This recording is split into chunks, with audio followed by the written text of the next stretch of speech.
Assalamu alaikum, barkanmu da warhaka, barkanmu da sake kasancewa da ku a dandalin adabin Hausa. A cikin darasinmu na ƙa'idojin rubutu, wannan shine darasi na 22.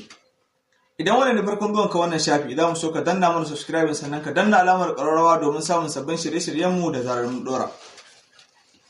Masana harshen Hausa sun bayyana wa iri biyu, wato jakadawa da kuma ɗafaƙeyawa.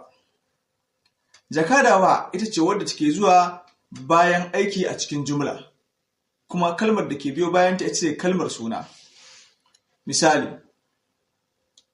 ya raba wa yaron kuɗi, ta dafa wa mijinta abinci, ya ba wa matasan aiki. Jakadawa da ke zo a cikin wannan jimloli, dukkaninta ba a haɗe su da wato ainihin kalmar da ke kafinta ko kuma bayanta a cikin jumla.